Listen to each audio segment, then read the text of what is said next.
Okay, welcome to a rather unusual tape. We've pretty much finished up with the contact notes now, if you're doing these in order at any rate. This is a rather unusual tape in that it deals specifically with the information surrounding the life of Emmanuel, the man known as Jesus Christ. Repeatedly in many different areas of the contact notes, this subject came up, as well as even years before the contact notes when Billy was having his early contacts with Ascot from the Tao universe when he was a teenager. He also had some experiences surrounding the life of Jesus Christ. So I thought I would put all the information into one tape so you could hear about it all the way through at one time. This way it'll make a little bit more sense instead of just getting pieces of things here and there. I'd like just for a moment to kind of challenge your imagination here. And I'd like for you to pretend just for a moment that you're living on a different planet. Let's say on your planet, it's very normal, the society that you were born into, that you're very highly evolved. And in your schools, you have exact knowledge of how the universe was created, how life is procreated, the purpose and meaning of life. You have space travel, you visit other worlds, you're telepathic. Your memory is superb. You can recall from your subconscious almost any thought you've had your entire life. You were evolved to the point where your lifespan is 5,000 years. You have perfect health. You live in perfect harmony with all the people on your planet. Sounds like a pretty good place, huh? Well, the reason I ask you to imagine this is I want you to kind of get yourself in the state of mind that, where you live on a planet where there is exact knowledge and that there is real truth. And that you live with a race of people that have now explored the universe that we live in and have exact knowledges about what's really going on with the universe, with creation, and what life is all about. And this, of course, leads to harmony among people because there's no arguing and so forth among one another because the truths are all really known. You've evolved to that point. Now let's say you go to school on that planet and you decide to take up planetary engineering. And you go through all these classes and you learn all about other life forms and you're very excited about the prospect about working with groups of your own people and going out and seeing other societies on other planets and learning how they're going to grow and watching the races that are not very developed discover fire and learn how to talk and how to build a hut to protect themselves with and how to find food and how to plant crops. And how to establish governments and communities. You want to go watch other races develop. Well, let's say that you fly off to one of them. It's your first assignment. And you get to a planet that's somewhat developed. You look down and these people, they're quite developed. They have industry. They're able to understand the periodic chart of elements. They have communications. They have, education on their world. They know quite a few things. They're building communities, cities, and transportation and so forth. And you look down, my, they're pretty developed. Let me see what I can do, to possibly study and learn more about this race. Well, you get closer and you find out that it's a planet divided by some 200 different, what they call countries. And each one of these countries has their own ideas about what life is like and how to govern their people and how to run their economic system and their barter system. And you find out that practically none of them agree. Not only do they not agree, but you find out suddenly that they're all fighting and arguing. They will even go to the point of killing one another and lying to one another. And then you get very interested. You think, fascinating. These are brand new concepts. And you find yourself not even understanding the emotions of these people. As you listen into their thoughts and feelings, and as you start to watch their reactions to stimuli in their environment, you're perplexed. You weren't quite ready for this in the classroom. Because these kind of feelings, emotions, hate, anger, jealousy, and prejudice, and all this excitement and so forth, doesn't exist on your world. Your world is very calm. Your world is very in balance. Your world exists in sort of a meditative bliss because you've evolved beyond these things. You now approach life with certainty, with truth, and an entirely different attitude than the people on this world are doing. So you have much to learn. And you suddenly notice within the hearts and minds of these people as you start listening that they're not filled with the same comfort, bliss that's on your world. Instead, it's a very difficult, hard life for the people on this planet. They're having a very difficult time getting along. And then it dawns on you, well, everybody on this planet seems to have a different idea about life, and they're all arguing and fighting and killing one another, and most of it's because they really don't have any real knowledge about the universe and what life is really all about. The meaning of life escapes these people, and they don't live in harmony with one another, with their planet. And oh my gosh, they're very close technically to coming out here into the free space. What's going to happen to them when they come out into the free space and suddenly find themselves face to face with all these other races, these higher evolved races, who have all these great technologies and all of this knowledge? Well, it could be a short ending for the people on this planet. We better do something to help them out. Most importantly, let's help them out so they can find peace within themselves, so they can start living as a brotherhood of love and sharing, and really discover the wonderful things and the wonderful type of life you can have when you live peacefully in harmony with one another, within creation, and with nature that you live with. Well, you've got your task set out for you, don't you? So you begin to examine this planet to try to find out, well, where can you start? What can you do to kind of help? Well, let's see. We have a couple of hundred different countries. Each one's got a leader. Each one's got a different idea on how to do things. Maybe you could just call all the leaders. Nah, that's probably not going to work out. They don't listen to one another now. Besides, I'm not allowed to interfere directly with the religious or power structures of a planet. We can't let ourselves be known. Because this starts impinging on these people's right to follow their own path of evolution. It's very important, as we know in our world, to allow everyone their own freedom of will, to allow them to learn on their own. They learn nothing if we do it for them. Difficult. Well, maybe we could just let some of them know.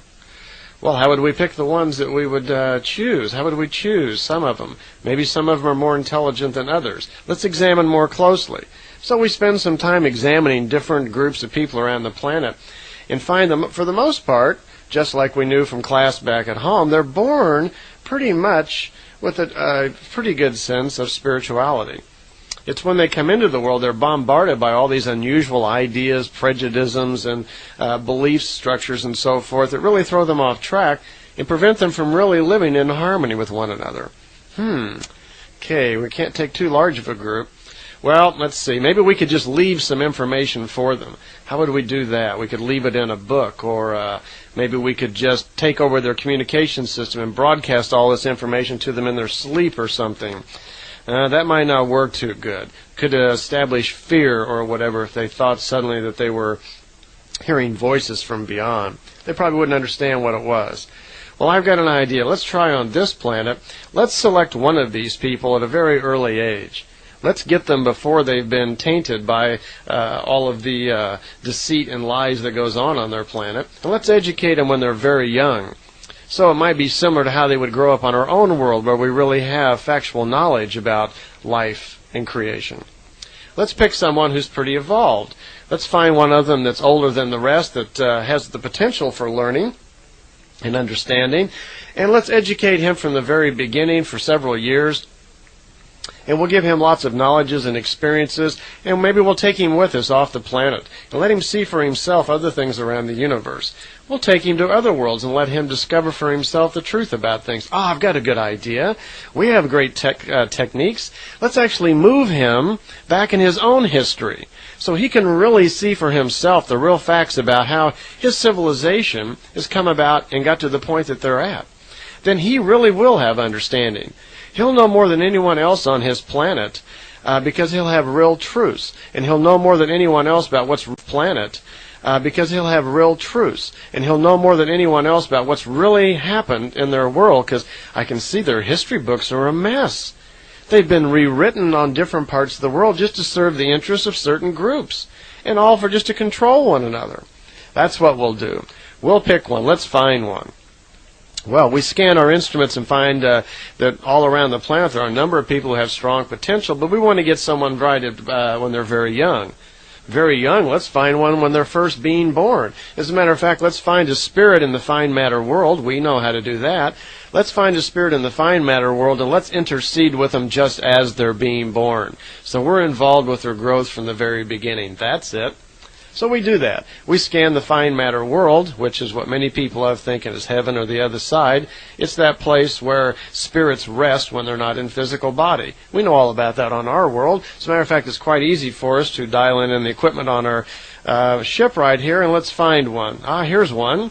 Let's bring him right in. Let's cause him to be born. He's about ready anyway. And we'll follow him right through his young years, and we'll educate him as to everything that he needs to know so that he can help the others. That's a good idea. That way he can inspire them. And perhaps some of them will listen. Maybe it'll wake up a few of them, because truth has a way of being very forceful. It's very strong. One man with the truth can stand up in a crowd of angry people and speak the truth, and slowly that truth will find its way to the others. People will turn to the truth. It will make sense to them, and they will come for the truth. This is going to work. I'm excited about this program. How about you? Okay. Well, I painted this scenario because I think this is pretty much probably what the ETs have done with Billy Meier. And this is pretty much what Ascot was doing when Billy was only 16. Billy had been caused to be born by a Pleiadian man named Sfath. He procreated his birth so he would be born at a certain time. He taught him telepathically all during his young years. He had several contacts with him when he was young, so Billy knew what was going on and what his life would be like. In other words, Billy's life went just like this. His education from extraterrestrials started right at birth. Okay, and at the age of 16, his education process was taken over by Ascot, an extraterrestrial from a very advanced planet, probably very similar to the one that we just imagined. She then took on the education of Billy, because Billy was now 16 years old and capable of understanding more and more, and she took him on several travels off the world, on the world, into different time frames, most importantly, so Billy would have his own truths. It's one thing to tell somebody something, and maybe it makes sense to them. But in order for it to become part of themselves, it has to become their own truth, which means they need to experience it and make it part of themselves. So that's what they did with Billy. Ascot took Billy to many different time frames so he would have his own education, so his truths would become so strong within himself that he would have immense strength to carry on his mission as a prophet and to stand up against all of his enemies who would speak out against him. Okay, as we learned earlier in some of the tapes, Ascot did just that. And that she, on several occasions, took Billy on trips in the past. They went once to to meet the Rabbi Gicelli. They went into Old Egypt to learn about that history and about the Bephath, which caused so many problems here. And on one particular occasion, she's taking Billy to Jordan, and from here I need to quit calling him Billy, because throughout this time period he was still known as Edward. It wouldn't be for several years after that that he would pick up the nickname of Billy. So I'll try to remember to call him Edward as much as possible. If I forget, just substitute Edward every place I say Billy. We are now in the year 1956. Ascot has taken Billy on a ride with her in her ship, and they are in Jordan. Billy's been there once before with her, where they spent several days educating him all about his mission and the most unusual life that lay before him. And he learned a lot of things about himself, as well as he was greatly educated in a lot of other matters about the universe, life, and the future that would serve him well. Interestingly enough, when they were in Jordan and they were walking, they came across a rather unusual individual named Jitchi. Now, Jitchi was a traveler, kind of a guy on the road, and Jitchi was about 59 years old. He was a Russian, and he had left Russia and taken off on his own and was just traveling with his pots and pans and experiencing the world and carrying his Bible with him. He was a Bible-carrying, God-fearing man. Well, they had a couple of conversations with Jitchi, and told him that they'd probably see Jitchi again, which, to their surprise, they actually did.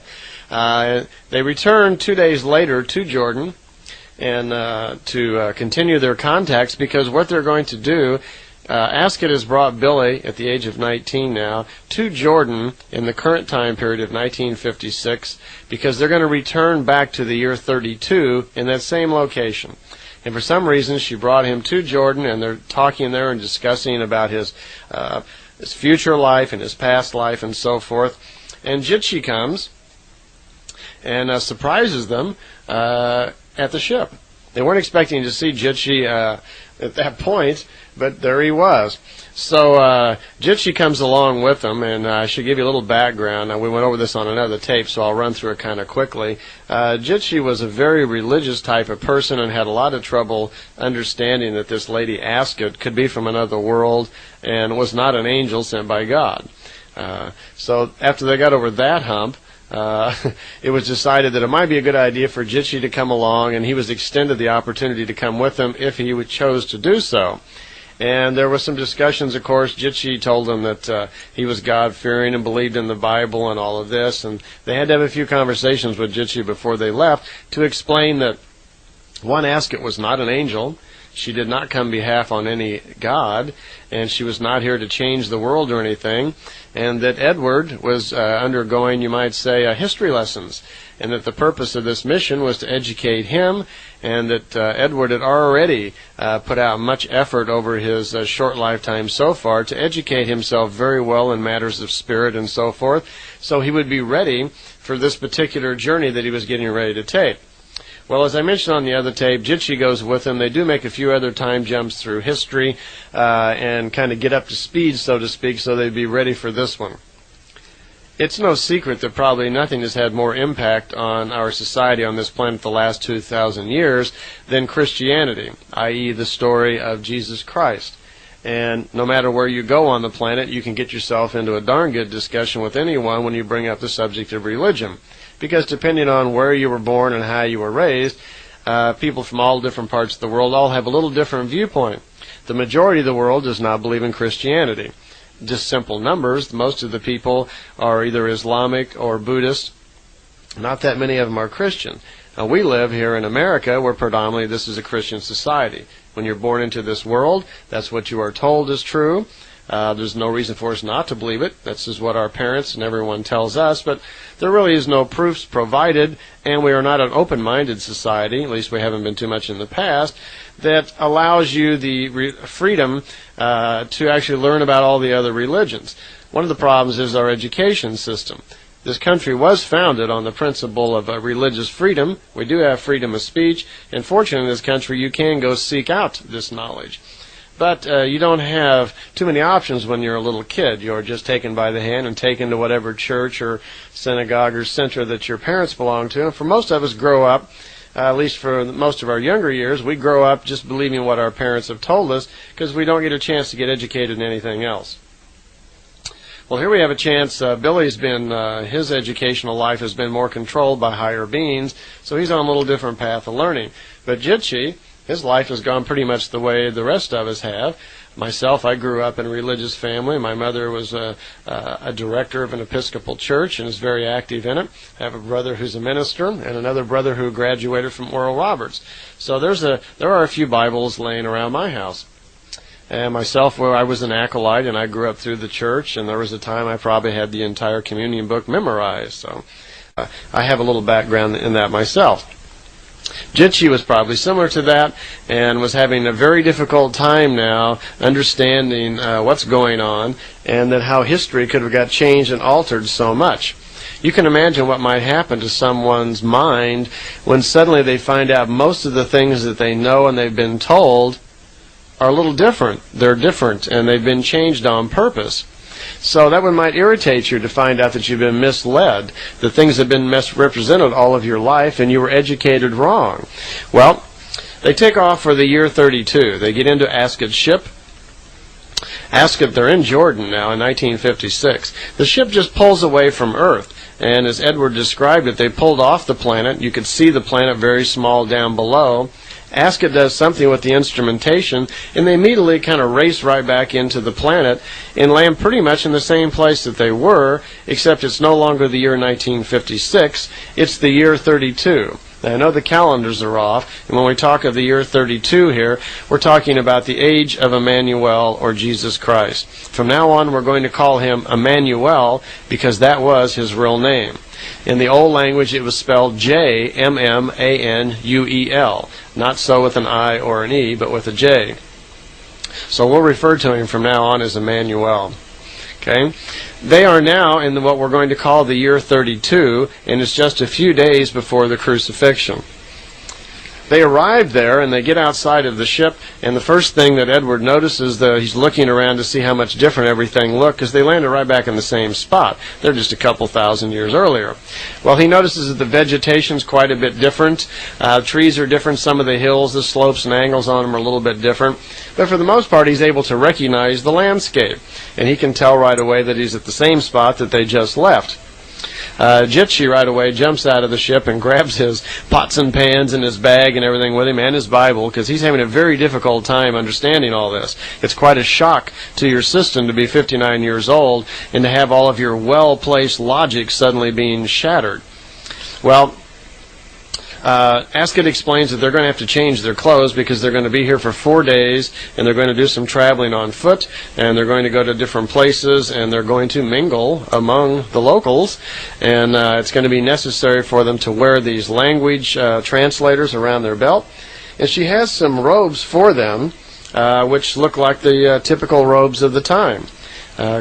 Clothes were quite simple then. People didn't have haircuts too much, and they just, in most cases, just wore some sort of robe.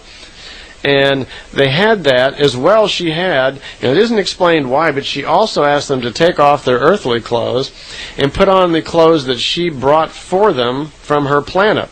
And these were silvery kind of looking suits of some sort of soft material. They had to put these on, and then they put the robes over top of that. And Edward was quite concerned. He was almost chuckling. Gee, I hope nobody pulls his robe off of me and sees me glowing like this silver thing here. So it isn't explained why they need to wear that, but it might have something to do as far as protection, but they don't really go into that. They have language translators so they can understand the language of the day, which I believe was Aramaic. That's what I don't know if Aramaic was something they wrote or spoke. I'm not sure about that. So they proceed, and they leave the ship. Ascot explains that they're going to be on the road now for 4 days, and they take off on the road. Well, Jitchi still is mumbling as they go down the road. He's got his Bible with him, and he's getting very nervous because he already knows what's lying ahead. That actually they're going to speak to Emmanuel, that he, after all these years of his life, he never considered the possibility that he might actually come face to face with and actually speak to and talk to Emmanuel. He is so glorified in our time. We've so exaggerated and blown out of proportion who he really was that now we liken him to a god. Some religions like to call him the creator of the universe, the creator of all men, and there's just no limit to some of the exaggerations, when in fact he was a human being like the rest of us. So Jitchi's having a very difficult time, and already the arguments as they go down the road are kind of breaking out, and Edward's trying to calm him down, and so is Ascot. And Jitchi remarks a silly statement like, he can't wait to see this guy Emmanuel. He's going to wring his neck, because he's kind of upset that he's finding out historically that things aren't really the way that we've been told. And Edward is defending Emmanuel and says, well, I don't think that's really quite the right attitude to take here, Jitchi, because it's not his fault. Emmanuel's living in a time where there's also a lot of ignorance, and I believe him to be a very intelligent, worthwhile human being, and probably very loving. And it's not his fault for all the things that have happened down the years and all the exaggerations. So you need to lighten up here a little bit. And Jitchi calms down just a little bit. Well, they wind up right outside of Jerusalem. And Billy says it looks quite a bit different than it did in 1956. There's a wall, he says, around it. He doesn't say if it's all the way around or just part of it. And they're at the Mount of Olives. And off in a distance, he can see some little huts that are called Bethpage. And there's some men walking down their way. And Ascot remarks that, yes, this would surely be Emmanuel and his followers that are coming. And poor Jitchi is just starting to get all heated up again. He's getting very nervous, and all this is entirely too much for him. And he's starting to get very excited. And Edward turns to Ascot, and he says, let me see if I can recognize which person it might be. And Jitchi's jumping in front of them and starting to curse and yell how they can do this to him, and he's so excited. And Edward starts to try to calm him down, says, quit cursing and get a hold of yourself. Try to realize what a great moment this is, that in any minute now you're about to have probably the greatest moment of your life, and look what you're doing to yourself. Calm down and relax, but Jitsi can't do it. Asket remarks that, Edward remarks as he looks in the crowd, and he picks out the one that's probably Emmanuel. He says, that surely must be Emmanuel, and Asket agrees with him, yes, that's him, and Emmanuel pulls away from the crowd of people that he's walking with and motions to him for him to sit down beside the road, which they do, and he starts walking towards the three of them. Well, all this is proving entirely too much for Jitsi, and he's screaming and cursing, and Edward just turns around and pops him right on the nose. Well, it's probably kind of an hysterical sight. Here's this great historic moment. Can you imagine actually being able to go back in time and talk to Emmanuel, and you've got this guy with you? But I can feel sorry for poor Jitsi. It must have been a very difficult thing for him. The outcome of it is nice. Jitsi calms down and apologizes just as Emmanuel walks up and says, "Be greeted in peace." And he calls Edward by name and acknowledges Asket. And he motions for Jitsi just to go to the side of the road and sit down with his friends and followers there, that they'd be happy to take care of him. And he turns to Edward and says, "You hit him very hard." And Edward starts to comment, and he says, "That's no reproach at all. He had it coming. I could tell that he was out of control as I was walking towards." And he says, "But it's you I wish to speak to." And so they immediately pull over and just sit down the side of the road there. We've got Asket, Edward, and Emmanuel. We're having a little chat. So Edward was curious how he knew his name, and Emmanuel says, "Well, it's really quite simple." He says, "I did not learn this from Asket, and I have not talked to her before. Actually, I have the ability, I guess you would call it a future vision. I have the ability of prophecy. I have the ability to look into the future. And you, Edward, I know much about. Your visitation was expected." And he can tell already that Edward has a lot of knowledge and so forth, and compliments him on his education so far. And Edward says, "Yeah, well, thank you very much." And they start throwing a few flowers at each other, and there's a few comments there about, how advanced each of them are. And Edward comments that Emmanuel is standing before a heavy examination coming up also, and which he is. He's only a couple of days away from what we call the crucifixion. And Emmanuel speaks, "Yes, life demands very many difficult things. We all have to walk our way, and in honor." And he says to Edward right away, he says, "I can already perceive your questions, and I know the things that you want to ask, so it will be not necessary for you to speak them. And since we do not have much time, let me go straight to the answers to your questions that you're thinking. To begin with, the lessons that I speak and so forth are not new. They're not even new to the scribe of my time. These things that I speak of, the laws of creation, the real truths of the universe, have been known to others down through our times. They have been passed on. Here they are only falsified for the scribes themselves. They would wrongly place God above creation and pretend that it is their own God who is the creator of all things. This is simply not true. For myself, I have been educated and know that God being a human being just like all others, but that the great God, is truly a king of wisdom. Creation is not a human form, but a creational spiritual energy which creates all things in the universe, including the different gods." He says it's very difficult to speak the truth here in these times, because it's very difficult for people to face the truth. As before me, there's been very little truth spoken on my world. Most people just don't want to hear it. There are so many different viewpoints on this planet right now, it's very difficult for Emmanuel. He says, "In the future, the world is heading for very much misery because of all the lies of the scribes, and I'm very well of all of the problems in the next 2,000 years that will be caused by the religions. They will stop at nothing. Murder, deceit, fear, intimidation, whatever they need to do to control the masses of the people." Emmanuel goes on to say, "I know the truth, and I'm well aware that the truth brings with it great wisdom and force of spirit. As well, I will be able to fulfill his mission." He says the truth is far more important than any pain that might be temporarily passing through the body. It's possible to torture someone, even destroy them, but the truth will live on. It is impossible to actually kill the truth. He says, I also know that even though I am a human being, it will be said that I am equal to the creation, that after my time is gone, that those will write about me and make all sorts of claims and exaggerations about me. As a human being, though, I will also suffer the fate of the bodily death, and it says in 83 years in Billy's notes. Now, 83, if you add that on, he's supposed to be about 32, that would be up to about 115. So, and it does mention in the notes in certain places that it is believed he did live to be about 110 to 115 years old. He says, my body will be very old, but my spirit will be unbroken. The coming events that are about to happen will make me a martyr. There will be a lot of bodily pains, but they will scatter like the winds by the force of my spirit.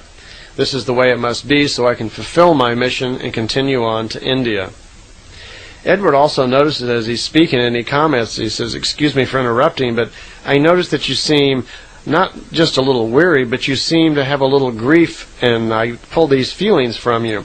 And Emmanuel's a little surprised. He says, yes, I do. I grieve for this world with all of its problems, and I grieve for these people who have so little understanding and live such difficult lives and so forth. And he goes on a little bit about how the world affects him and how he is so sensitive to the sorrows of man. And then he remembers that Edward's 2,000 years of advance of these other people that he's used to talking to. He's not used to discussing these type of things with someone, of this type of evolution. So he apologizes to Edward and says, yes, it's refreshing to speak to someone a little bit more evolved. So Emmanuel's also aware, and he seems to be able to almost read Edward's thoughts quite simply. He says, I'm aware of the things that you know and the teachings that have already been passed on to you. You also have very great knowledges. He says, the first words of the New Testament will be written down around 200 years past his death, or assumed death, on the cross. Now here it gives us a clue to when Christianity was actually formed. Later on in the Talmud Emmanuel on the other side, we'll find out that it was really the year 189 when Christianity was actually formed. Edward wants to know if any of his teachings are being written down. He says, I'm well aware that you travel and you speak and you teach what you can, but are these things being written down anywhere so that they might be preserved for the future? Because the New Testament as it exists today, there are many errors in it, there are many exaggerations.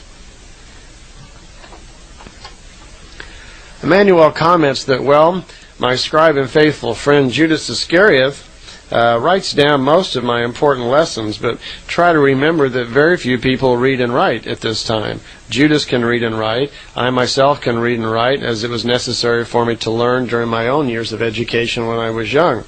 But he says, I really don't have too much time for it, and frankly, most people can't read it. Besides, I'm well aware of the problems that are coming up. Even in your time, people are not mature enough, and it's going to take more than 2 decades before the grain of truth will actually find some soil, he says. A scripture has been stolen from the bag of Judas Iscariot, he tells Edward, by the son of a Pharisee named Judah Iharieth, which is similar sounding. He's plotting to sell these writings of Judas Iscariot to the Pharisees for 70 silvers so that they can accuse him of blasphemy. They want to be able to say that even the followers of Emmanuel betray him and turn against him. How possibly could these lessons be true? He says, my friend Judas will be told that later there will be time to actually write down all of my lessons in correct manner, and these will be preserved for another time sometime in the future. Well, Edward is surprised that Emmanuel already knows about Judah Iharieth and the misconception about his friend Judas Iscariot. And he says, yes, I'm well aware of this. And he says, it's not anything that I can really do about because it's happening right now as we speak. It is meant to be. And he comments to Edward, he says, your life will be much the same. It's going to be very difficult. And one of the things you must learn as a prophet of your time is to allow events of the future to happen the way they must happen. There is always the tendency to want to intervene and to change future events, but man has to walk his own path. Man has to learn his own lessons from his mistakes. And it's important that prophets, all prophets, learn how to control themselves. This is why most prophets already know all of their own future in advance so they can deal with it much better. He says it will not be Judas Iscariot. that actually is hung, and he's not my betrayer, but it will be the really Judah Iharieth who will hang himself by the tree in the potter's field. Edward had some questions about his own life and wanted to know if Emmanuel was really familiar with what may be happening to him, because Edward's only 19 at this point and is not known at all in the public and has not come forth really with any of this information about all of his extraterrestrial contacts or the things that he's been, open to and learned about. So Emmanuel says, "Oh yes, your future is known to me as well." As a matter of fact, he says to him that it is prophesied in 2,000 years that a great prophet will once again bring my truth to the world. This is you, Edward. And Edward is kind of shocked by this because there have been references to his life of difficulties and his great life and his mission as a prophet. And now that mission is taking on a much heavier meaning, as well he finds out that the prophecies of Emmanuel are also involving him. He says, "In your time, people will also think you are crazy. They won't believe the things that you say you have done and the things that you talk about. You'll be accused of being a liar and worse." He says, but you have learned much of the truth, and this grows inside of you very strong, and this will give you the strength to stand up against your enemies. It will provide the strength, your personal knowledge of that you are right. This will give you the ability to speak the truth very strongly, very harshly, and bring the wisdom of creation to mankind. But this meeting that we're having right now, and he tells Edward, he says, in the future you will write down all about this, and this meeting will become public knowledge. You will tell people about this. They'll think it's fantastic. No one will actually believe you even then.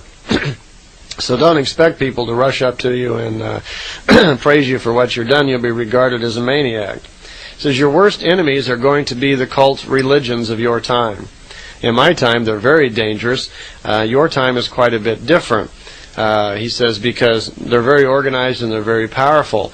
And even though the writings that Judas Iscariot will write down, those writings will find their way into your time. And the words of truth, as you bring them out into society, says they are not, of course, going to be favorably met. That the religions then, for almost 2,000 years, have been having their own way with their own truth, and they're used to the control and power, of course, that that brings them. So there's going to be great difficulty on Edward's part when he brings his truth forward.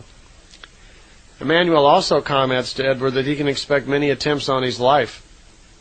Edward hadn't thought too much about this, but Emmanuel's informing him that the life of a prophet can be very dangerous, that many people and organizations will stop at nothing to keep the truth from coming to mankind, including murder. You have only to think with the Inquisitions brought on by the Pope and the Holy Chairs. Over 9 million people in Europe were killed simply because they disagreed with the church. Those are 9 million people that are recorded. Many people think that could be as high as 18 million. It might be as twice as many people. But here we know historically, factually, that the church put to death millions of people just because they disagreed with them. Another question came up. Edward wanted to know how Emmanuel felt about this name Jesus Christ, because ask him if he's aware that in future times he will be regarded as Jesus Christ, the Savior and the Lord over all of creation. Emmanuel comments that as of this time as we are speaking, this is the first time I've heard that name mentioned. Until this time I've never been called that, nor have I heard that. He says this will happen later by one called Paul, who is my enemy. And for those of you who've been to your Bible school, you know that at the time a man named Saul, S-A-U-L, had approached Emmanuel. Emmanuel recognized him for the evil enemy that he would be. Saul would later be called Paul, and it will be Paul who will write down Emmanuel's lessons, almost taking credit for himself, but it will be he actually that forms the basis for Christianity, but by writing his interpretation of what Emmanuel's teachings were all about. He actually will establish Christianity, and Emmanuel calls it kind of a Paulism.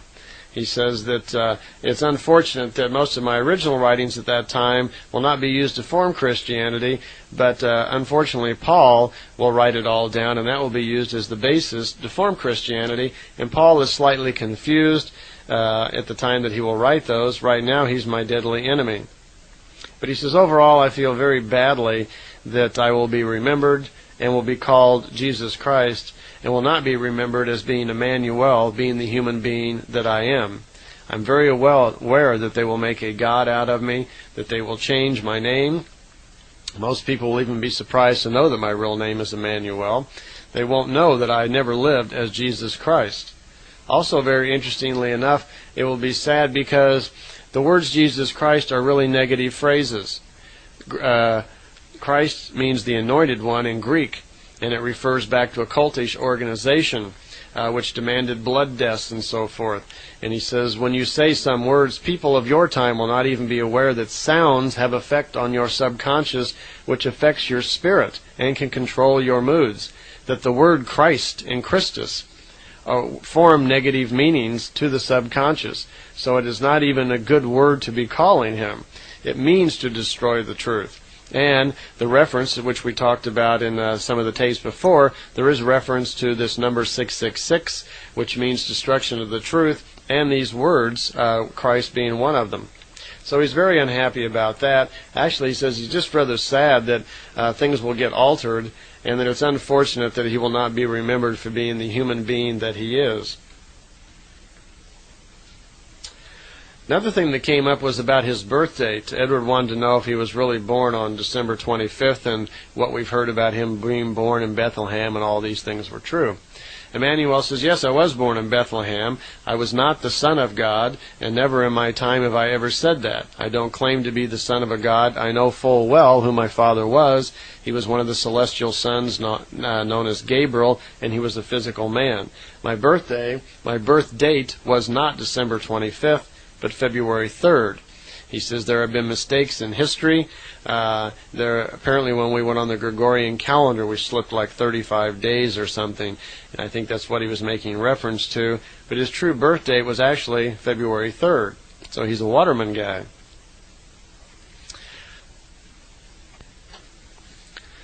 Well, Edward has another question, and he's intrigued by this idea of these scripts that Judas Iscariot is going to write at a later time. And he wants to know how he could get a hold of them when he gets back to his own time, because, of course, any original notes directly from Emmanuel we do not have in our time. We only have the New Testament, which is supposedly based on Matthew and Mark and these Gospels, and actually it's based on the writings of Paul. Well, Emmanuel says, yes, later on my mission will continue on into India, and I will live in Srinagar, India, and towards the end of my life, Judas Iscariot will live to be 90 years old, and before the end of his life, he will write down all of my teachings and writings. And my son, I will have a son, my first son's name will be Joseph, and Joseph will take the writings of Judas as well the story of my life, and he will bury it somewhere so it will stand the test of time, and it will be found in your time, but this is not for you to do. As it turns out, it wasn't, because the scripts are written, the scrolls were written in Aramaic, which Billy wouldn't be able to translate anyway, and it was deemed, in the future, it was decided that someone else would be doing that. As well, Emmanuel knew at that time who that would be, and he even mentions to Edward that this will happen in your year of 1963, that these scriptures they're written in hand actually by Judas. Emmanuel does not write them himself. They are written down by Judas Iscariot, and they will be discovered at that time. But he says, I will inform you where they will be, and you will know all about them. There's a discussion then which is kind of interesting. Edward is learning a lot of different things, and among them he's learning mathematically and numerically how to calculate things like the evolution of a being. He's been intrigued where in the ships, an Ascot ship, they are able to look at the life of an individual on the screen and see their evolution, their birth time, their death time, and so forth by these high technologies. And she has also been teaching, and Edward has learned in India about how you can do this with numbers to ascertain the evolution of an individual. So there's a discussion which goes on for about 10 minutes between Jmmanuel and Edward, where they are discussing how they both do it, and they're working there to find out the actual evolution of either one of them. As it turns out, Jmmanuel has many capabilities that Billy does not have. As we know, and Jmmanuel reiterated that his main abilities are future vision, future sight, as well as the ability to heal. He has specific knowledges, and he's been well trained in these areas, how to get into the aura of another individual and be what's called a spirit healer. Billy does not have these same abilities. But on the other hand, the reason I bring that up is their evolution seems to be about the same. And by evolution, we're not talking about just knowledge, because Jmmanuel clearly seems to have the greater knowledge, at least at this point in his life, because his experiences and his knowledges seem to outweigh those of Edward. So even though Edward is learning a lot from Ascot, but they do calculate out that both of them are over 2,000 years in advance of their time. Obviously, Jmmanuel is, and we really haven't advanced too much as a society in the last 2,000 years. I mean, we have, better technology, we live better, the quality of our life is better, but I don't know that we've advanced too much spiritually. Probably a little bit, but we certainly haven't advanced 2,000 years spiritually. So I think it'd be really kind of a surprise to all of us if we could go back to those times and talk to the people back then and listen to the kind of stuff that's in their head. But you can do that here on our own world. If you go out and discuss at different places in the world the concepts of belief and religion and so forth and spirituality with people, you're going to be amazed at the ideas and attitudes that some people have. I've visited many different areas of this planet, and it amazes me, some of the concepts and the stuff that is in people's head about how they conceive life. Well, I can see we're running out of tape, but not things to talk about, so I'll see you on the other side.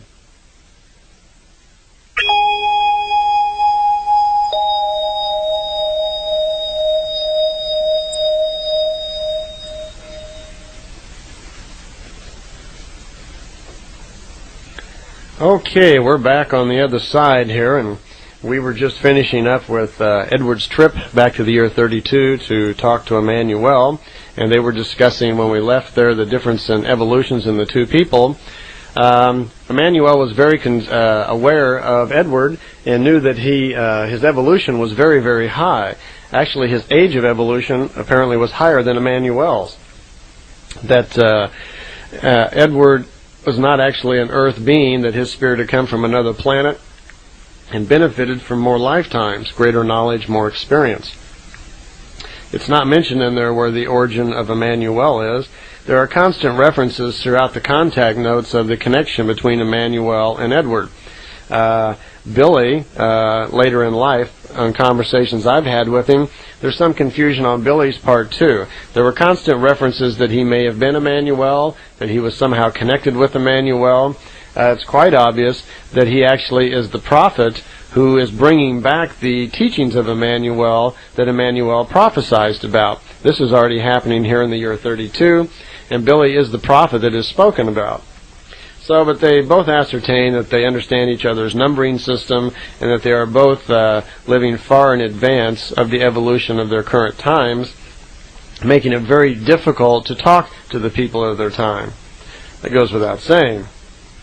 They also had one other little chat about Edward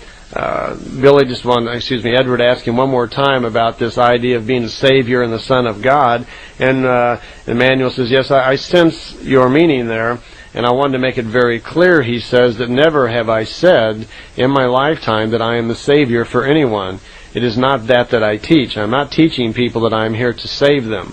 I'm teaching people to try to be responsible for themselves by living with the laws of creation, by observing nature and understanding it. I'm trying to teach them to stand up and develop their own spirit, to learn happiness through the force of their own spirit, to become peaceful with one another by development of spirit, so hate and anger and these things just disappear. But they don't quite get it. He says, never have I either said I was the son of a god. I've tried to explain to them that I was educated by the sons of God, that I spent 40 days in the home, in the palace of God, understanding that I've been able to be taught by the celestial sons from the Pleiades. He knew this. And he says, I've explained to people over and over again that even though I talk about the words and the laws of God and of creation, that I know full well that my father was the angel Gabriel. He was a physical being. And that my mother Mary was my real mother, and my Joseph is my stepfather. He says, I've told people this, but they don't pay attention. They continually want to, raise me up higher than I actually am. The things that he performs, the healing and so forth, which we're going to talk more about in a minute, have so astonished people. It is so advanced for their time, and our time also, that people can just not help themselves that to believe that he is some sort of God. But he wanted to reiterate that never had he mentioned this, that he is fully aware that that there are many gods, and that the great God of the three races of the human earth, who started the three races on earth, is a human being, but one that is just greatly more educated, a king of wisdom. And as we learned earlier, the Pleiadians call these people Ishwishes, when they are on the very edge of all knowledge of the physical and spiritual life. So he kind of cleared that up, and in the Talmud Emmanuel, which we're going to move into next, that's described even more in detail, because these writings that Emmanuel is talking about, that will be dug up in 1963, which I'm going to begin to explain in a moment, are put into a book form and called the Talmud Emmanuel.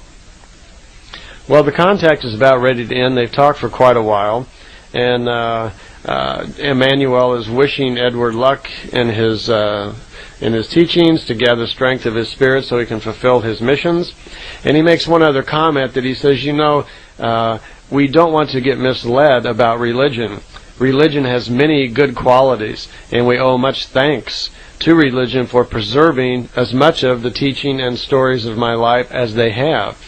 Because, and even Edward agrees with this, that religions on their own are not wicked intrigues. They are not bad. There is much good in religions.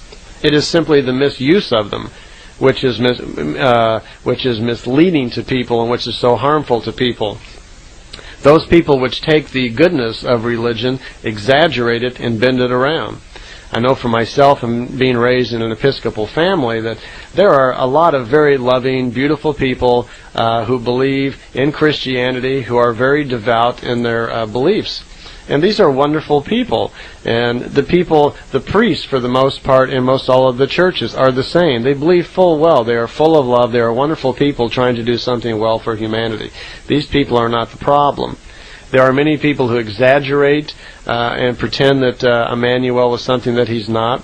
Hardly anyone knows the real truth about the real life of Emmanuel, and that's what the Talmud Emmanuel is going to bring to the public. But he just wanted to make it clear that he understands the differences, and he's not trying to make the statement that religion is bad. It is the misuse of it which is leading people astray.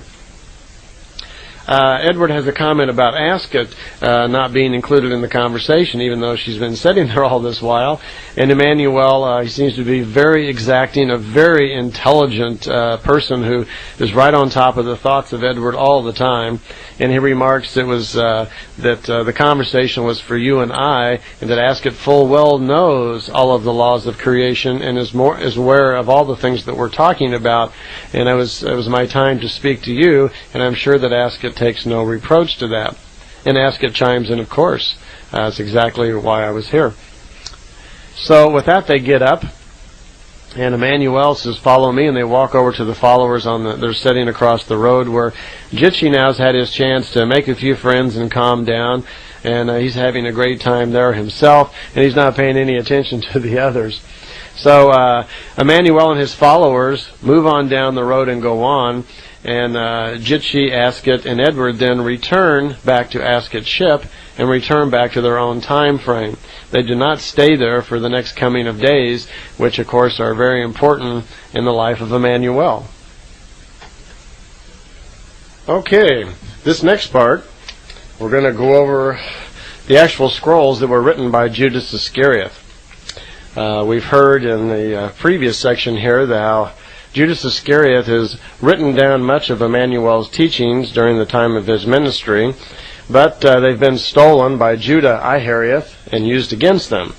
And the other problem was, as Emmanuel pointed out, hardly anybody reads or writes in that time period anyway. So he was well aware, being a future visionist, Emmanuel, being able to see the future, that it would be important later on, as there was evolution in society and as people became clear in their thinking and were more open to the truth, there would be an opportunity to reiterate the truth in the future and have it take a foothold in our society. And that's when we're living now. We are at that time. So, as we will read in the Talmud Emmanuel, the book that's going to be formed out of the scrolls that Judas Iscariot will write, what happens after the crucifixion is they will continue on. Emmanuel will eventually wind up in India, where he will live in Srinagar, which we're going to talk about. And Judas Iscariot will write down all of his lessons, and these will be buried in the ground. Well, in 1963, the Pleiadians led a Greek Orthodox minister named Rashid to the spot where these scrolls were actually buried. Now, they were buried exactly in the original tomb of Emmanuel, which we'll talk about a little bit later. And they were underneath a rock, and they were dug up by him.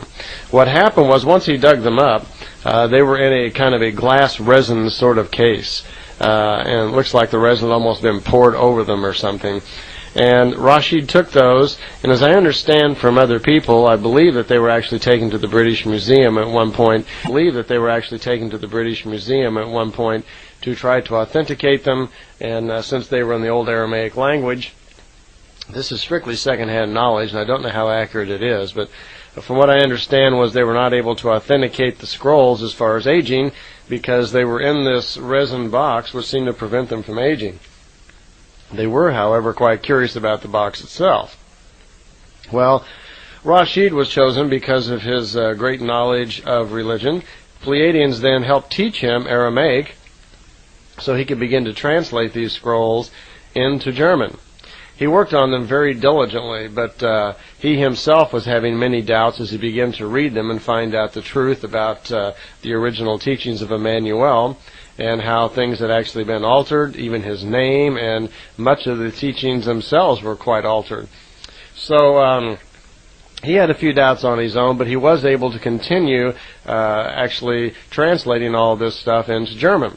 And he contacted Edward Meier and let him know that he was doing that. And Edward actually met him in India, and on 3 different occasions they went out to the grave site in India where Emmanuel was actually buried.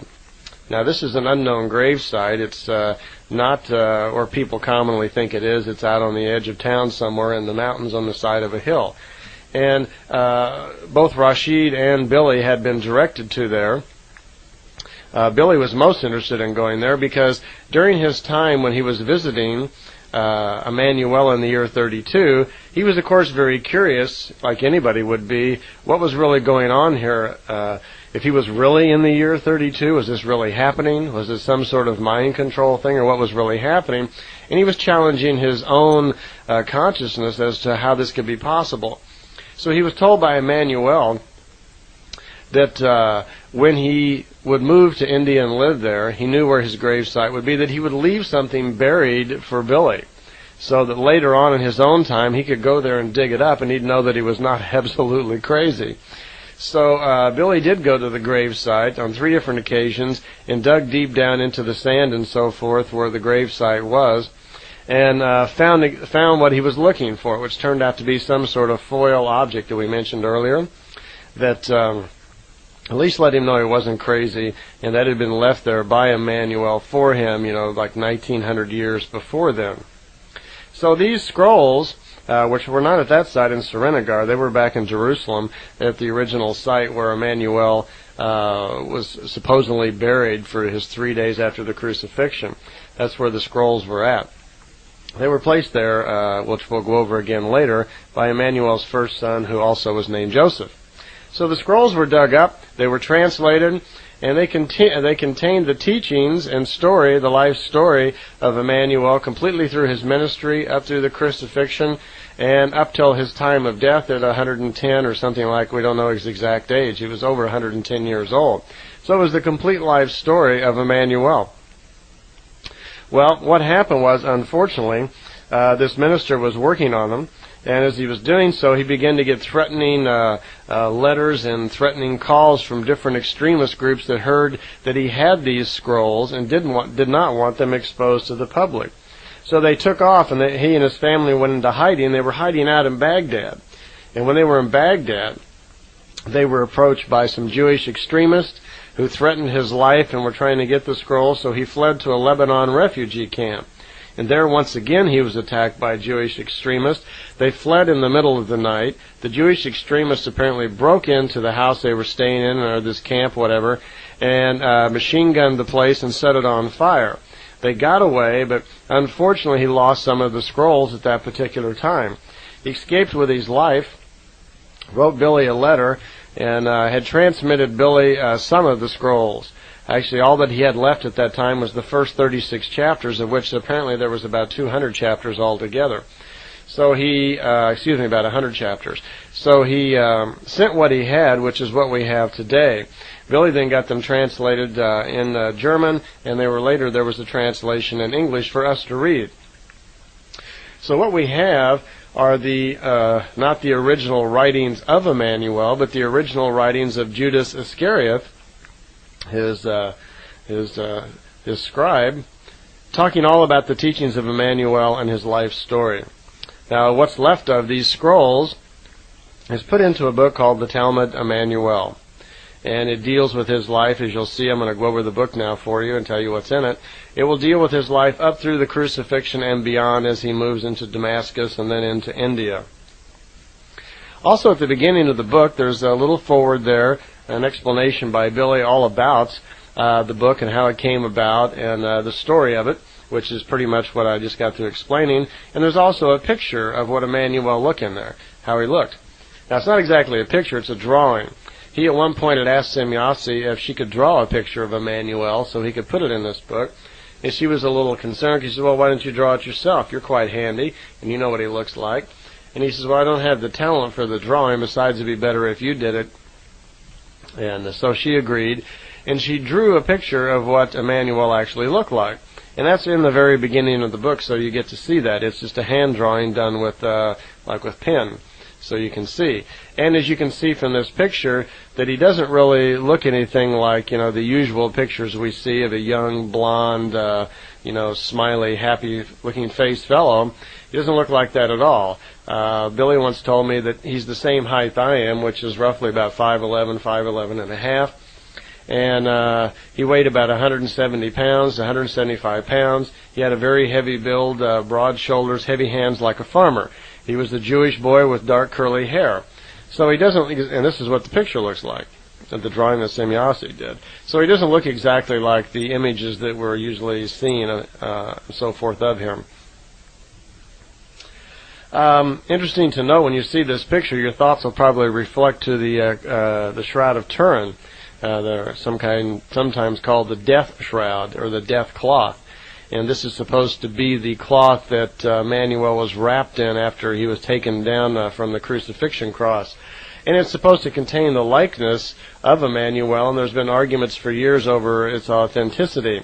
Billy says that the drawing in the book should prove to you that it's not, because it doesn't look anything like the image that we generally see from the Shroud of Turin. Billy says the Shroud of Turin is fake. It's not real. Okay, let's talk a little bit about what's in the Talmud Emmanuel. It's about 100 pages long, and much of it is pretty much the Bible stories that you've heard and aren't too much different. But the beginning of it is certainly different, because it explains very well from Emmanuel's viewpoint who he was, who his father was, and how he got his knowledge. And this is quite a bit different than what you've been told in Bible school. So that's the main part I want to go over. I'll also tell you how you can get a copy of the book, because the book now is published in America. It's almost a secret, though. You'd have a lot of trouble finding it, but I'll tell you where you can get it, and I'll put the address down at the end for you here so you can order that book if you'd like. Okay. I have a copy of the book here with me as I'm doing this, because there's so many names and things in it, and some of the areas of this book I want to quote to you exactly, because I want to make sure I get them right. This is not a book on just theory and philosophy that you just want to talk about. There's some really very interesting passageways in this book. To begin with, when a book first starts out, it goes through the genealogical tree of Emmanuel, tracing him back to his origins, so you can see actually where he actually came from. So actually I'm going to read you the first part right here so you can be very clear on this. This is the book in secret of Emmanuel, which means God with us, who is the son of Joseph, of Jacob, the distant descendant of David, whose lineage goes back to Adam, the father of man of the earth, who was created by Semyasa, ending with an A, the leader of the sons of heaven, who were the guardian angels of God, the great ruler of those who traveled from afar. So already here, we're having testimony here by Judas Iscariot that the Emmanuel himself, his origin then is becoming from the guardian angels of God, those who traveled from afar. Then it goes on to say, Semyasa, the heavenly sons and guardian angel of God, the great ruler of those who travel from far away through the space of the universe, created with an earth wife, Adam, the father of the wise, intelligent race. Well, we heard earlier in the contact notes also about Semyasa, how he created Adam, and then he created another woman, an Eva, and coupled them together and started this genealogical chain, which is going to end up with Emmanuel. Adam took an earth wife and created Seth. And then it shows in the book here, it shows you the entire tree. Seth created Enos, Enos created Achabil. It goes all the way through down 80 generations to the point where Jacob created Joseph. Now Joseph, of course, is the stepfather of Emmanuel because he was not the real parental father. Joseph was the spouse of Mary, the mother of Emmanuel, who became pregnant by the distant descendant of the son Rachel, who was the guardian angel of the secret. It doesn't say much more about this. Rachel, he's not Emmanuel's father either. He somehow is the, I guess he's the father of Emmanuel's father. At any rate, it goes on to explain here that actually Emmanuel's father was Gabriel, a messenger who impregnated Mary, and he was one of the guardian angels of the sons of heaven. He was a Pleiadian, by the way. So it goes on to explain that, and then it explains, of course, the story how this actually happened. That a guardian angel then comes to Joseph, who is Gabriel, and explains how important it is to Joseph that he actually marry Mary. Now, Joseph, of course, had found out that Mary was pregnant, and in those times, even as it would be now, that if you were engaged to someone and she suddenly became pregnant by someone else, you'd have a few questions. And then you probably would decide that could be cause to even cancel the wedding. And Joseph had thought those ways also. So Gabriel came to him and explained to him how important it was that Mary had been impregnated 11,000 years after Semyasa created Adam to fulfill the prophecy of God, who spoke through the prophet, I believe it's pronounced Jesaja, Jesaja. Those of you who are into the history of this may know better than I. He prophesies that, behold, a virgin will be impregnated by a son of heaven before she is married to a man before the people. By the way, you should know that Mary herself, who was Emmanuel's mother, was Illyrian by descent. God and his followers came from afar, from the depths of the universe, and created a new race with the early women of this earth. And that's exactly what really happened. So, and according to this book, it says, honor of the man of earth is due God, for behold, he is the true originator of the white, wise generations of people on earth. You see, the gods, the celestial sons, were of Illyrian descent, were a white race, very blue-eyed, sometimes green-eyed people, and were the, you might say, the more beautiful-looking people. And they created, when they intermingled with the then developing earth human beings here on earth, who were brown-skinned, they created their own white race here, which was far better looking and more evolved than the developing earth human beings who were not as old and were not nearly as developed. So this is what they're referring to. It also goes on to say that God reigns over the earth, the Lord of the celestial sons and men of this white race. Now bear in mind also that when the Pleiadians are talking about God, they're talking about there are many gods. God is a king of wisdom. He is an Ishwish. And there have been many gods on different planets. There is not just one God. They're referring to the God over the three developed human races here on earth. God is the lawgiver of this human race, and his wishes shall be obeyed. Mary became pregnant by the law of God. It was decreed that Emmanuel be born. Gabriel was chosen as the father. Mary was chosen as the mother. And so that what was filled was the law of God. So Joseph hears this, and he agrees to wed Mary. And we know about that at any rate. So, of course, they are married.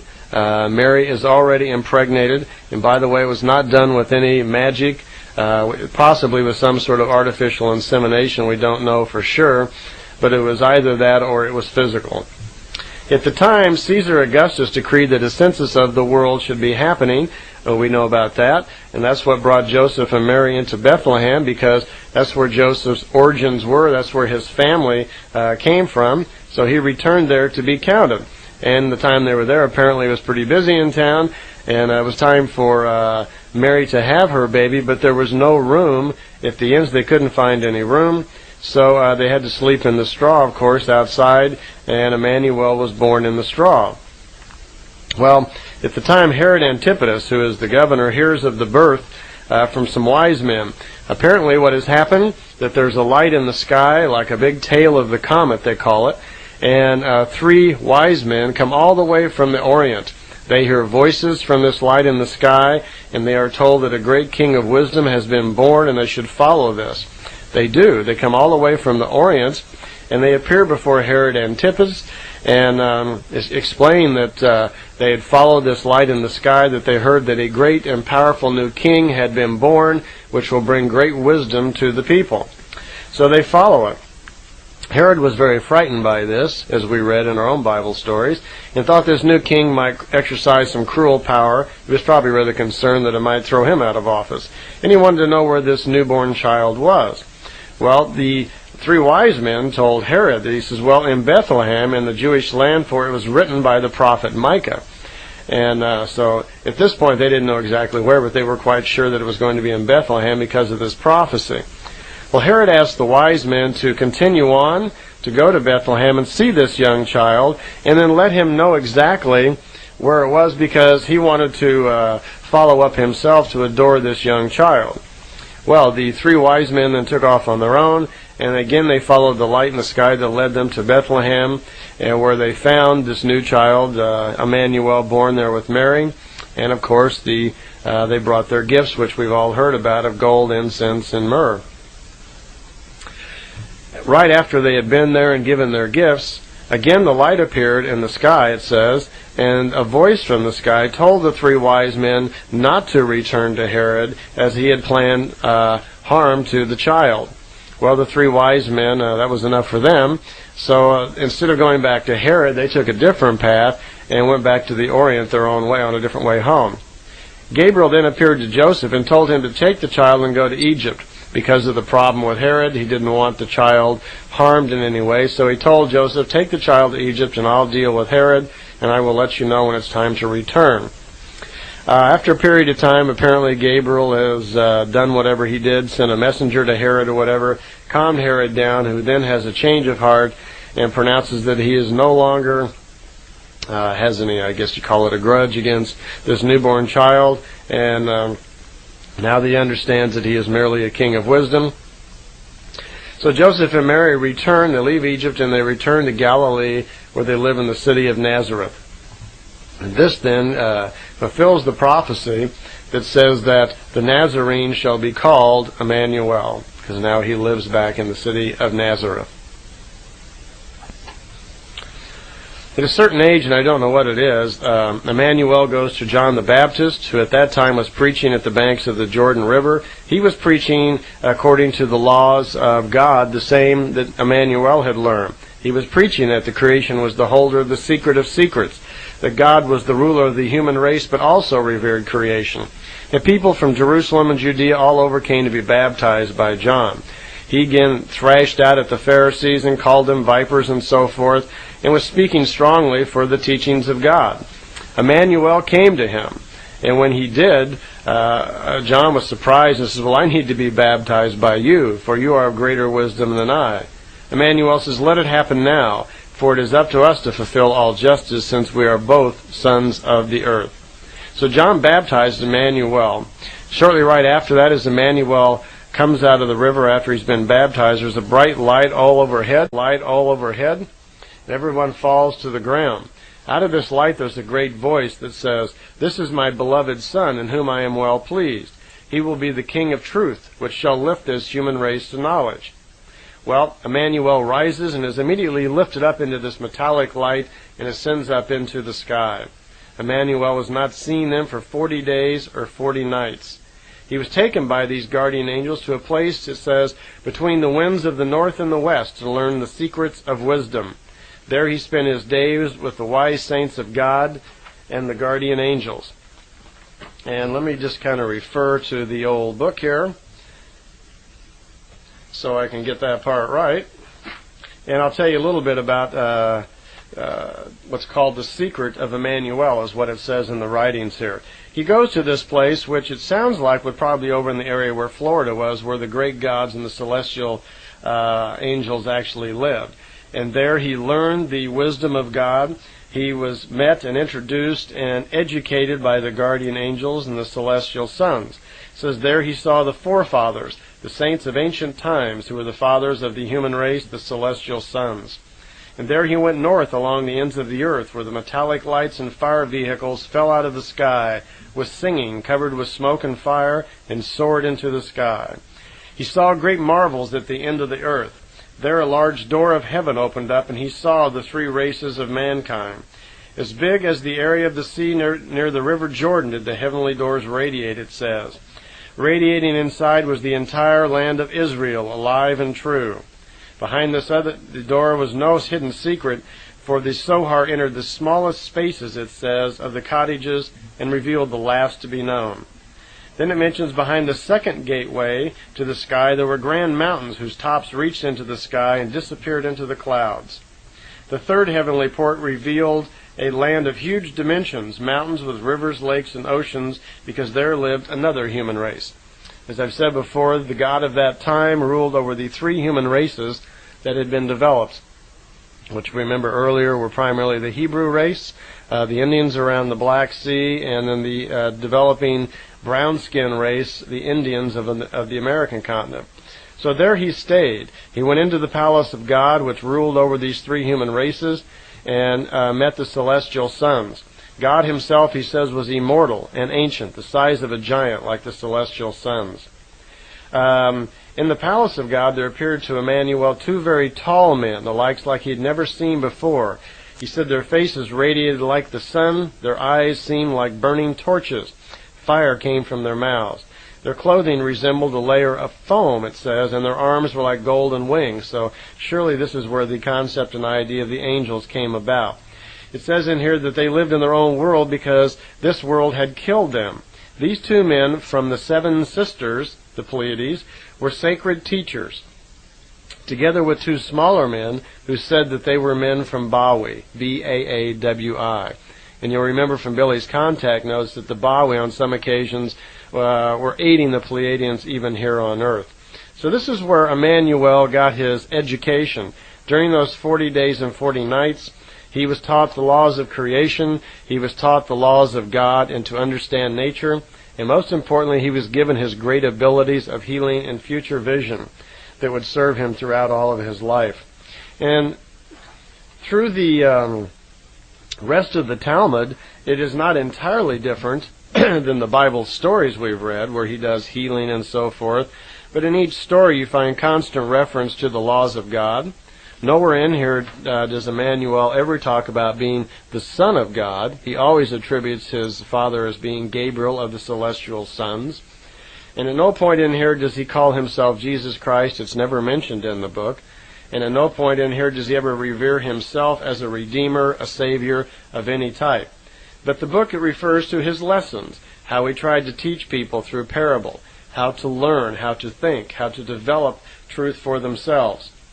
He spoke to them continually about the will of the Spirit, how to develop strong will through the laws of creation and the knowledge of Spirit. The stories of healing lepers and so forth are in here. In the house of Peter, where he brings a woman back to life and so forth. The healing of the two possessed, it's also in here all about the disciples. I've read this over several times, and again, it's fairly similar, many of these stories, to just as the Bible stories that you've read. It's 100 pages long, and I don't wish to go through all of them right here, and I'll save you that for your own excitement when you can get a copy of the book, because I'm going to tell you where to get it here in just a moment. The other really fascinating part is when we get towards the end, when it explains all about the crucifixion. And that part I know well, so let me tell you that part. Okay, we're going to move ahead to the Last Supper, and where Emmanuel spoke to one of his disciples, and he tells him to go into the city to a certain person and tell them that I want to have the Last Supper with my disciples at his home, for behold, Easter is near. Which they do. They have the Last Supper. And of course, most importantly here is that this is where Emmanuel explains to his disciples of the great heavy time that is on him, that he will be crucified, and that he will be lying dead in this state for 3 days and 3 nights, where again he shall rise from the dead. And they have a toast. He says, all of you drink from this cup. Your throats are thirsty. Also on rainy and cold days, it says. They then, after the dinner, they go to Gethsemane, which is the area where he's to be captured later that night. And that's a very difficult time for him. Interesting reading in here, it talks about how now, even though he knows he must fulfill his mission because it is written so, it's the will of God, as to not to mention there's going to be a great learning in this also for him. But this is the part where he really breaks down and you feel how human he really was, because he's about to face a terrible ordeal of bodily pain, which will be inflicted by all of these wild, crazed people. And it does happen. So all of his disciples are bedding down, going to sleep, and he's waking Peter up, and he wakes Judas up to... He doesn't want to be alone because he knows of the terror that's about to happen to him, and he's trying to keep his strength together to face up to what's about to happen. Well, it does happen. Judah Iscariot comes, and he has a group of men with him who come to take Emmanuel away, which they do. And they take Emmanuel back into town, and he's presented before the high priest, who, of course, used the stolen scriptures of Judas Iscariot to maintain that he's blasphemous and that he's gone against the will of their God, and so he must be killed. So after the high council, and the high priest, of course, that was kind of a rigged deal. They immediately are wanting to sentence him to death, but they can't just do that on their own, so they have to take him before Pontius Pilate, who is the governor. And like we've read in the Bible and our stories and so forth, Pontius Pilate really found no guilt in the man, and actually begs Emmanuel to step forward and defend himself, which he does not do. So Pontius Pilate would actually kind of like to see him go free. And as is the custom on Easter, he always brings out 2 or 3 of the prisoners to the open crowd and lets the crowd decide what the fate would be. Well, on this particular day, it says in here that the crowd was a little rigged, that the members of the high priest and so forth had plants in the audience, and many people have been paid gold and so forth to yell for the life of Emmanuel. And they did. They yelled, "Let him be crucified, let him be crucified." And no matter what Pontius Pilate could say to them, they insisted upon it. Well, Pontius Pilate washed his hands in front of all of them. He did not want to be responsible, he said, for this innocent man. Well, the crucifixion went just as we really had heard. He had been drug out to the crucifixion. Billy told me one of the things that's not commonly known, though, is that most of the bones in his body were already broken. He'd been beaten so much on the back that his ribs cage and so forth was busted up very poorly. So he must have been in tremendous pain at that time. So he's put on the cross, and of course he's taunted and yelled at and so forth. If you're such a great king of wisdom, whatever, why can't you get yourself off the cross? There's a tremendous storm which lasts for about 3 hours while he's still on the cross. And after that time, it looks like he's just gone, he's almost dead. And it says in here that he's fallen into a coma. and Joseph of Arimathea, who is a follower of Emmanuel, is watching and recognizing that he has fallen into a coma. At that point, a soldier steps up, and it says here, puts a knife into his loins, not into his upper chest, where it's commonly thought, but he pierces his loins to see if Emmanuel was dead. And it says here that a blood mixture with some water came in it, which generally insinuates that a person is either half dead or dead altogether. And they were kind of surprised because it's unusual the people that were crucified who died so quickly, even though Emmanuel was nailed to the cross, where it was the custom normally to tie people to the cross. Okay? Well, after that, after the soldier had done that, Joseph immediately runs into town to Pilate to get the permission to take the body down, which he does. He takes the body down, Emmanuel's body, and he takes it to a family crypt and puts the body inside. And the interesting part was it says in here that there's like a secret entrance to this. Guards are placed in front because the high priest are worried of his prophecy of returning after 3 days, if someone may steal the body and claim that he still lives. So they put guards out in front, and the guards and Mary Magdalene are out in front of this tomb, while Joseph and 3 friends of Emmanuel's from India have access to this tomb through a secret entrance somewhere in the back. So they treat him, get him back into health. It's even suggested that his father comes to help out, and Emmanuel sneaks out the back. At that point, there is a white light in the sky, and Emmanuel's father, Gabriel, comes down and puts to sleep the 2 guards in front with some sort of light device, and pulls the rock back to show everybody that he has risen. And he tells Mary then to go into town and tell everybody that he's gone. He says, don't be, and he tells her not to be afraid and so forth, but of course, how could she not really be? Well, at that point, what happens is Emmanuel appears another time or two for his disciples, and he has to, as fate would have it, he has to do something with Saul, who has been his biggest enemy up to this point.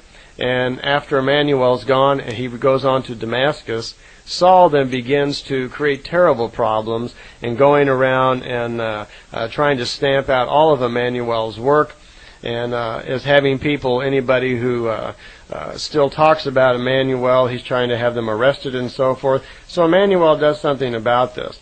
And on the road to Damascus, he waits for Saul, who's coming along the road. And by benefit of some friends of his of India who give him some powder and so forth, he creates an explosion on the road of smoke. And then a voice booms out to Saul, and Saul is very afraid. He says, who's there? Who's there? What's going on? And he says, I am Emmanuel, whom you persecuted in your hatred, as you do my disciples. Get up and go into the city and let them teach you according to how you are supposed to live. Well, Saul is, he's of course very shook up by this. He thinks that it's the reincarnation here, or resurrection, because Saul believed in resurrection, not reincarnation. So Saul, of course, then goes into Damascus. He's taught by the disciples of Emmanuel, but he doesn't get it quite right, and this actually is the basis of Christianity. Saul, who is called Paul, then writes Christianity in his own words, and that's the foundation of Christianity. The Talmud doesn't stop there. It continues on to explain how Emmanuel has been in Damascus now for 2.5 years. He then calls for his mother Mary, his brother, and for Judas to join him, which they do. And says for a long period of time, Billy had to keep kind of secret about this, but then he let the Talmud out. And it goes on to talk about how Emmanuel, at 45 years old, he marries a young and pretty woman who has him numerous descendants. And as the normal head of every family, he settles down in today is what is called Srinagar, outside of Kashmir, India. There he made many journeys and kept preaching his teachings and so forth. And at the age of about 110, between that and 115, he died a natural death and was buried in Srinagar. His mother Mary, by the way, died when Emmanuel was 38, when they were on the road in Pakistan. And she's buried somewhere in West Pakistan, I have not been there, in a little town called Mari, M-A-R-I, and that's where she was buried. Judas Iscariot died at about 90 and was buried at a place not far from Srinagar. The firstborn son of Emmanuel, which he has several, is also called Joseph. He wrote down Emmanuel's story and added that to the teachings of Judas Iscariot, which is what we've been reading. And he left India after his father's death. And after a 3-year journey, he returned to the land where his father had lived and died in Jerusalem, where his assumed death in Jerusalem was. And there he took the original scrolls he had from India and he hid them in that tomb where Emmanuel had originally lain. He thought that would be the safest place, and it was. That's where they stayed until 1963 when they were dug up. So Emmanuel did live on. He lived in Srinagar and continued teaching there. Not only that, he ventured out on many occasions into other areas trying to spread the word of his teachings. It's most, from what I understand, his name at that point in India was called Yes Asif. I think he had several names at the time, but that's, I believe, the most common one. I didn't get that from Billy. I got that from another book called Jesus Lived in India, which I went over with Billy, and he agreed with that Holger Kernstein, the man who had written the book, who was very close on many things, and that apparently was Emmanuel's name during that time period. A couple other things. Well, one other thing anyway. I told you earlier that I wanted to let you know where you could get a copy of this little book so you can read it. As in any interesting document like this, of course, historically this book is going to be challenged, and many of us could read it, and if you're not more well-schooled in Christian history than I am, it would be very difficult for you to read this and try to authenticate it. But there are many people throughout the land who are very knowledgeable in these areas, including a author of a book called Celestial Teachings, James Deardorff. And James Deardorff did write a book, and it's called Celestial Teachings, The Emergence of the True Testament of Emmanuel.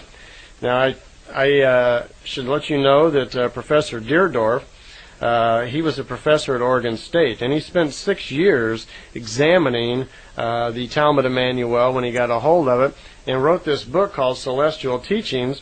The book itself is much longer than the Talmud is.